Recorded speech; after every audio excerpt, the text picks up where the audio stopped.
نبی پاک صلی اللہ علیہ وسلم فرماتے میں مسجد حرم کے اسی احاطے میں تھا جہاں سے مجھے لے جایا گیا تھا، اور جب میں آنکھ کھول کر دیکھتا ہوں تو میرے دروازے کی زنجیر ابھی ہل رہی تھی جس کو کھول کر گئے تھے حضور پاک صلی اللہ تعالی علیہ وسلم جس بستر پر آرام کر رہے تھے وہ بستر ابھی گرم ہی تھا.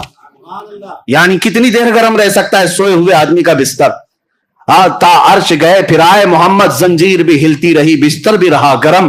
اس کے بعد نبی پاک صلی اللہ تعالی علیہ وسلم صبح جب تشریف لاتے ہیں صحابہ کے درمیان، اب امتحان کا وقت شروع ہے. اس وقت سے جو امتحان شروع ہے امت کا وہ آج تک چل رہا ہے اور قیامت تک چلے گا. معراج کا سفر ہر زمانے کا امتحان ہے، ہر زمانے کا. اب دیکھنا آج میں بیان کروں گا، کل کتنے ابو جہل نکلیں گے پتہ نہیں، اور کتنے صدیق اکبر کے چہتے نکلیں گے وہ بھی معلوم. وہاں امتحان تھا. اب حضور صلی اللہ علیہ وسلم اپنے معراج کا سفر بیان کرنے لگے. صحابہ بھی تھے، مکہ کے مشرکین بھی تھے، کفار بھی تھے. سب کے سامنے جب حضور نے بیان کیا میں مسجد حرم سے بیت المقدس گیا. بیت المقدس تو سب کو پتا ہے، آسمانوں کا سفر اس وقت کوئی نہیں کیا تھا، لیکن بیت المقدس تو گئے. لیکن بظاہر نبی پاک صلی اللہ علیہ وسلم نے اپنی زندگی میں یعنی پیدل سفر کر کے کبھی حضور بیت المقدس ایک بار بھی نہیں گئے. صرف معراج کی رات گئے، اس سے پہلے بھی نہیں، اس کے بعد بھی کبھی گئے نہیں. حضور صلی اللہ تعالی علیہ وسلم ایک ہی بار معراج کے سفر میں بیت المقدس گئے. جب سب کو سنایا اور اس کے بعد نبیوں کی امامت کا واقعہ، پھر آسمانوں کا سفر، پھر اس کے بعد سدرۃ المنتہا، پھر عرش و کرسی، پھر مقام رب ذوالجلال، وصال کی لذتیں سنائے. اب جس کو ماننا تھا انہوں نے مان لیا، جس کو کچھ پوچھنا تھا انہوں نے پوچھ لیا، اور جس کو انکار کرنا تھا وہ ٹھٹا مار کر بھاگنے لگے. اسی محفل سے سب سے پہلے چیخ مار کر کے جو بھاگا تھا وہ ابو جہل تھا. اس نے کہا کہ یہ سب من گھڑت قصے ہیں. اس نے برے برے الفاظ کہے کہ بہک گئے، دماغ میں فلاں آ گیا فلاں آ گیا، اور نکل کر کے اس نے سوچا کہ اب یہ واقعہ بہت اچھا ہے ڈیمیج کرنے کے لیے. ہاں لوگوں کو بتاؤں گے دیکھو ایسے ایسے قصے بیان کر رہے ہیں، ہو ہی نہیں سکتا ایسے. کون مانتا ہے ایسے واقعات کو اس زمانے میں جب سائنس ہی نہیں ہے، نہ کوئی راکٹ ہے، نہ کوئی پلین ہے کہ اڑ کر کے چلا جاتا، کچھ نہیں ہے. ابو جہل جب باہر نکلا تو سب سے پہلے ملاقات ابو بکر صدیق سے ہی ہوئی. حضرت ابو بکر صدیق محفل میں نہیں تھے جب حضور معراج کا واقعہ بیان کر رہے تھے، نہیں تھے، باہر تھے، آ رہے تھے کہیں سے. ابو جہل پکڑ لیا اور کہا ابو بکر ایک بہت اچھی خبر ہے. کہا کیا ہے؟ کہا مکہ میں ایک شخص آیا ہے اور وہ کہہ رہا ہے رات کے وقت وہ مسجد حرم سے اٹھا اور مسجد اقصی چلا گیا ایک ہی رات میں. کیا ایسا ممکن ہے؟ حضرت ابو بکر نے کہا ایسا کیسے ہو سکتا ہے؟ ایسا اتنا لمبا سفر 1400 کلومیٹر کا ایک رات میں کون کیسے کر سکتا ہے؟ وہ بھی اس وقت زیادہ سے زیادہ تیز رفتار اونٹ کی سواری تھی، اس کے علاوہ کوئی سواری نہیں. ایسا کیسے ہو سکتا ہے؟ تو ابو بکر صدیق نے جیسے ہی یہ جواب دیا ابو جہل ہنسنے لگ گیا زور سے. حضرت ابو بکر صدیق کو شک ہوا، پوچھا کون کہہ رہا ہے یہ بات، کون کہہ رہا ہے؟ ابو جہل نے کہا ابھی تو صرف میں نے مسجد اقصی تک کی بات کی، وہ تو اور آگے کی بات کر رہا ہے. تو حضرت ابو بکر صدیق نے کہا کہ اور کون کہہ رہا ہے؟ ابو جہل نے کہا تمہارا سب سے قریبی دوست محمد صلی اللہ علیہ وسلم. حضرت ابو بکر صدیق کہتے سن ابو جہل، تو بیت المقدس تک کے سفر کی بات کر رہا ہے، اگر میرے محبوب ساتوں آسمانوں کی بات کریں تب بھی میں مان لوں. ابھی اس نے کہا نہیں تھا کہ ساتوں آسمانوں کے سفر کی بھی بات ہے. خود سے صدیق اکبر نے کہا اگر میرے آقا ساتوں آسمانوں کی بھی بات کریں تب بھی میں حقیقت کو تسلیم کروں گا، اس لیے کہ میرا محبوب وہ ہے جس کو ساری دنیا امین اور صادق کہتی ہے.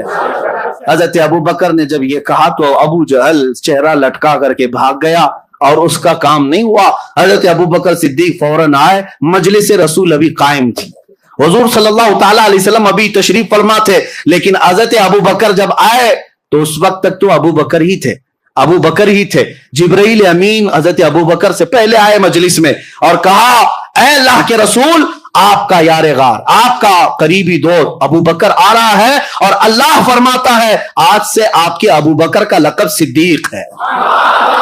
صدیق کسے کہتے ہیں؟ سچ بات کی تصدیق کرنے والا، ہر سچائی کو ماننے والا اسے صدیق کہا جاتا ہے. یہ لقب کسی کے باپ نے نہیں، خود اللہ رب العزت نے عطا ہے. آج جو صدیق اکبر سے جلتے ہیں وہ جل کر کے مریں گے. حضرت ابو بکر کو صدیق کا لقب کسی اور نے نہیں، خود خلاق کائنات نے عطا فرمایا.